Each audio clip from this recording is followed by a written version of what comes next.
Guys, तो मेरी तरह आप लोगों को भी बहुत कंफ्यूजन होगा कि टीवी के टाइम क्या क्या डॉक्यूमेंट्स चाहिए होते हैं, क्या नहीं चाहिए होते हैं। और जो भी जैसे बैंक के इंटरव्यू होते हैं, जो भी होता है प्रोसेस, उसमें दो बार डीबी होता है। एक बार इंटरव्यू के टाइम आपके इतने सारे डॉक्यूमेंट्स चाहिए नहीं होते उस टाइम। आपका एप्लीकेशन फॉर्म, आईडी प्रूफ, और जो भी ये कास्ट सर्टिफिकेट जो भी लेटेस्ट होता है, और 10th 12th की मार्कशीट्स, ग्रेजुएशन की मार्कशीट्स, फाइनल ईयर मार्कशीट्स, यही सब चाहिए होती है। बट जब आपका फाइनल डीबी होता है उस टाइम आपके और भी आपको डॉक्यूमेंट्स वगैरह सब अरेंज करवाना पड़ता है, मेडिकल वगैरह करवाना पड़ता है। तो मैं आपको बताती हूँ स्टेप बाय स्टेप क्या क्या डॉक्यूमेंट्स की ज़रूरत होती है जब आपका फाइनल डीबी होता है। जैसे कि पहला तो मेडिकल मेडिकल का जो फॉर्मेट है वो आपको भेज दिया जाएगा आपके ईमेल पे। तो आपको उसी फॉर्मेट में मेडिकल करवाना है। आपके पास के जो भी गवर्नमेंट हॉस्पिटल होगा उसमें जाके आपका मेडिकल हो जाएगा 1-2 दिन में।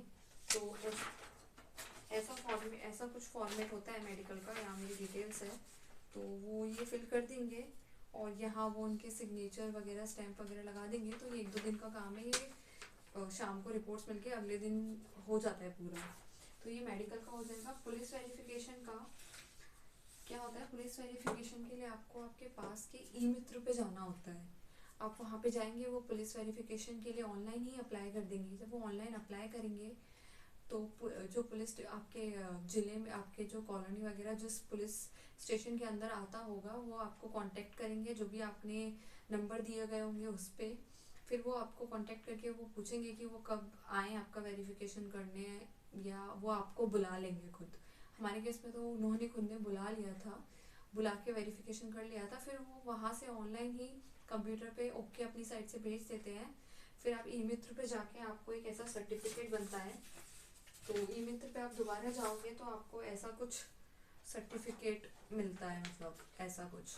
तो ये आपको मिल जाएगा सर्टिफिकेट। ये आपको लेके जाना है ओरिजिनल अपने डीवी के टाइम। ये मेरा फोटोकॉपी वाला है।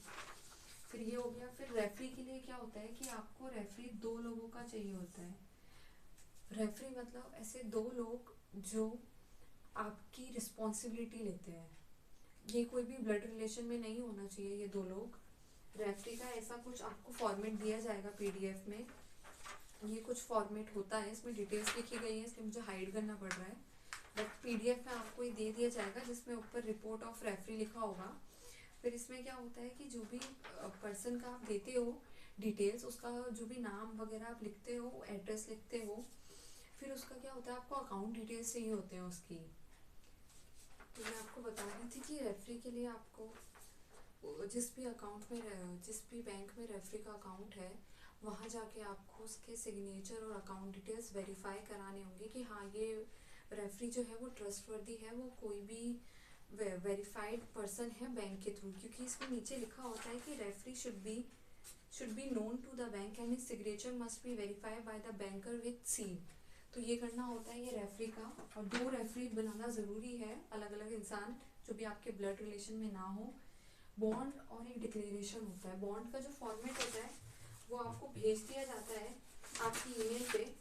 अगर आपने पीओ ज्वाइन किया है तो आपको बॉन्ड एज अ 2 लाख भरना पड़ता है आरआरबी में, और एज अ क्लर्क ज्वाइन किया है तो आपको 1 लाख का बॉन्ड भरना पड़ता है।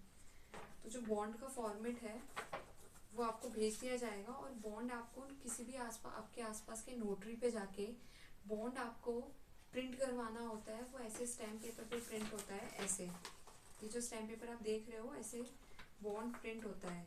मुझे ये 1000 के स्टैम्प पेपर पे प्रिंट कराना था, तो मैंने 2 500 वाले स्टैम्प पे प्रिंट करवाया है, जैसे कि आप देख रहे हो। तो ये 1000 के जो भी होगा स्टैम्प पेपर, उस पर आपको ये पूरा प्रिंट होके आ जाएगा, ये 4-5 पेज का।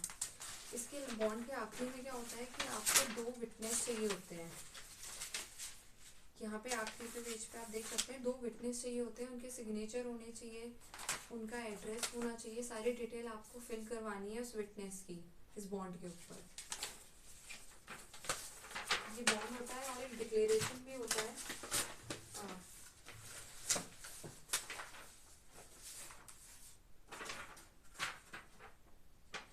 ये एक डिक्लेरेशन होता है जो सेम आपको 50 रुपए की नोटरी पे आपको लिखवाना होता है, प्रिंट करवाना होता है। बॉन्ड हो गया, फिर एक आपको पीडीएफ भेजी जाएगी आपकी ईमेल पे। वो पीडीएफ पूरी ऐसी होती है जिसमें आपकी बाकी सारी डिटेल्स भरवाते हैं वो लोग, जिसमें ये डिक्लेरेशन पत्र, आइडेंटिटी मॉड्यूल वगैरह ये सब होता है। आपके जो भी आपके नाम पे जो भी प्रॉपर्टी है, जो भी सामान है, वो सब होता है।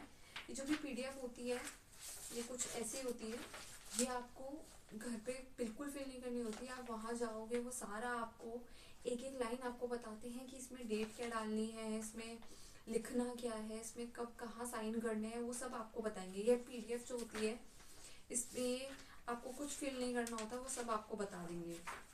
तो ये पीडीएफ हो गई। ऑफर लेटर आपको प्रिंट करा के ले जाना होता है। इसकी तीन फोटोकॉपी आप मिनिमम ले जाएं, क्योंकि पता नहीं एक दो तो लेते हैं, एक एक्स्ट्रा लेके चले जाएं। फाइनल रिजल्ट का प्रिंट आउट चाहिए होता है, वो आपका लगता है पीडीएफ में। कास्ट सर्टिफिकेट सेंटर स्टेट का अगर आपने बनवा लिया है तो आप दोनों लेके जा सकते हैं। जो उसका फॉर्मेट होता है वो सेंटर का फॉर्मेट पे चलता है ST/SC का, और बाकी OBC का है तो आपको टाइम टू टाइम नया बनवाना जो भी होता है उसका वो करना पड़ता है। और हाँ, अपनी फ़ोटोज़ ले जाएं। फ़ोटोज़ वो मांगते हैं, मिनिमम 6 फ़ोटोज़ तो आप एटलीस्ट लेके जाएं। और 2 ID प्रूफ लेके जाएं, आधार कार्ड या फिर ड्राइविंग लाइसेंस या फिर पैन कार्ड। और वो ID प्रूफ्स की आपको फ़ोटोकॉपीज़ भी लेके जानी है, मिनिमम 3 फ़ोटोकॉपीज़ आपको लेके जानी चाहिए।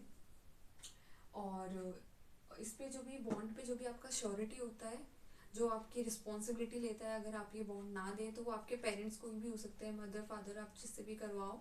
और जो विटनेस है वो भी आपके कोई भी पड़ोसी या कोई भी हो सकते हैं। और एप्लीकेशन फॉर्म भी आप प्रिंट आउट करा के ले जाएं। और जो कैरेक्टर सर्टिफिकेट है, वैसे तो पुलिस वेरिफिकेशन में ही कैरेक्टर सर्टिफिकेट आ जाता है, बट अगर वो बाई चांस कैरेक्टर मांगते हैं तो आप ऑनलाइन गूगल से कोई भी फॉर्मेट में कोई भी कैरेक्टर सर्टिफिकेट प्रिंट करा के किसी भी ग्रेड A ऑफिसर से आप उस पर स्टैम्प और साइन करवा सकते हैं, वो आराम से हो जाता है। तो एज अ सेफ्टी के लिए आपके लेके जा सकते हैं।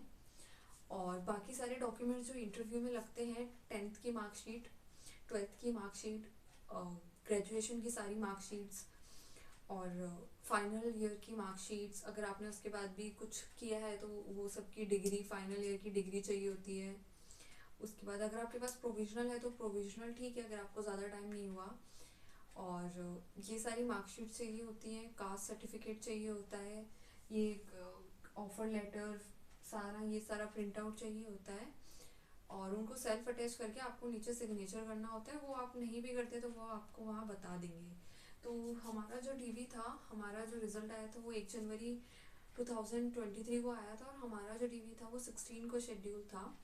तो तब से DV 14 से, शायद 14 या 15 से DV चालू हो चुके थे।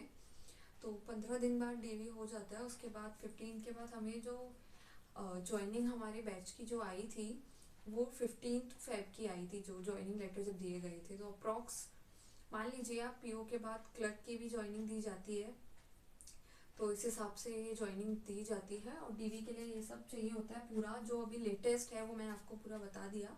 तो ये सारे डॉक्यूमेंट्स आप तैयार रख सकते हैं। जब हमने करवाए थे हमें बहुत सारा कन्फ्यूजन था कि मेडिकल के लिए क्या करें, बॉन्ड का क्या करें। बॉन्ड, और वो भी 1000 रुपये के बॉन्ड, 1000 रुपये के स्टैम्प पेपर पे बनता है, ये आप याद रखना। और रेफरी के लिए 2 कोई भी पर्सन हो, ब्लड रिलेशन ना हो। बैंक से सील लगवाना थोड़ा डिफिकल्ट काम होता है, तो अगर आपके किसी बैंक, ऐसे ही बैंक में देखना कि जहाँ पे आप आराम से सील लगवा पाएँ। और पुलिस वेरिफिकेशन के लिए आपको ई-मित्र पे जाना पड़ता है। ये सारी दिक्कतें हमें भी आई थी, तो मैंने आपको सब बता दिया है, ये सब प्रोसेस है। तो आप ये सब डॉक्यूमेंट्स तैयार रखना, आपको कोई दिक्कत नहीं आएगी। दिक्कत आती भी है तो वो आपको दोबारा टाइम देंगे। आप दोबारा जब आपकी ज्वाइनिंग होगी तब भी आप जो डॉक्यूमेंट्स आप नहीं जमा करा पाए वो आप तब जमा। आपको एक चीज़ बताना भूल गई कि जो भी आपका श्योरिटी होता है उसका एक ID प्रूफ की फ़ोटोकॉपी ज़रूर लगती है, तो वो आप लेके जाइएगा, वो भूलिएगा मत। उसकी ID प्रूफ की फ़ोटोकॉपी लगती है, और बॉन्ड पे उनकी फ़ोटो और आपकी फ़ोटोज़ भी लगती हैं। तो ये था। Thank you.